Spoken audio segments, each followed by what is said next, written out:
Welcome back to Biomed Buddy. Today we're going to talk about the distribution of the power supplies. This is simply the introduction to the power supplies needed to run the STA compact. Let's go through the main components. Power on switch on the left hand side of the instrument.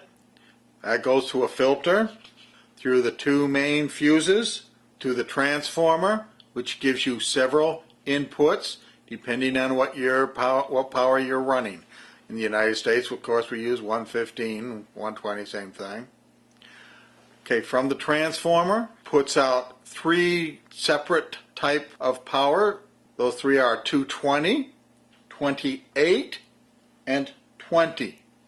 The 220 goes to the fans, the vacuum pump, and the switching power supply. The 28 volts goes out to the 4-axis board to supply power to the stepper motors, to the temperature regulation board for the product drawer stirring motors, and for the cooling pump. The 20 volts goes to the rectifier. From there it goes to the fuse board. From the fuse board you get 4 separate groups of power supply, all being 26 volts DC. These 4 groups are distributed to the motherboard, and we will go through those at a later time. The fuse board, located on the bottom left hand side of the instrument, has fuses F1 for the fans, F2 for the vacuum pump, F3 for the switching power supply, F4 for the stepper motors, stirring motors, cooling liquid pumps, F5 for the drawer motors and product cooling, F6 for the valve core pumps and electro valves. F7 is for the tube Z3 heating and measurement block and DC motors. F8 is for the photometric lamp. See the connectors here? Connectors come from the transformer, go to the fans, go to the vacuum pumps, go to the motherboard, one that comes in here from the transformer.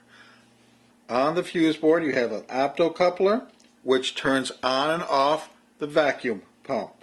The main purpose of the fuse board is, of course, to protect the other components in the STA compact by the uses of fuses. On the front of the instrument you will see supporting diodes which tell you that all your power supplies are okay.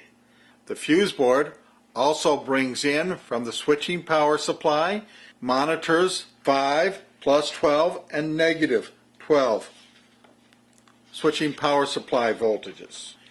It is important that the power supply, specifically the 5 volts DC, be at 5.2 volts. On the motherboard, on the right hand side of the motherboard, right at the edge of the instrument, you'll find test points to take measurements of the power supply going to the instrument. Again, it is important that the power supply be 5.2 for the 5 volts line. Also notice that the switching power supply provides power to your PC rack, meaning it runs your computer system in the STA compact. The color of these lines I took from an STA compact, so they should be correct. Guess that is it for an overview of the incoming power to the STA compact. Thank you very much for attending this session with Biomed Buddy.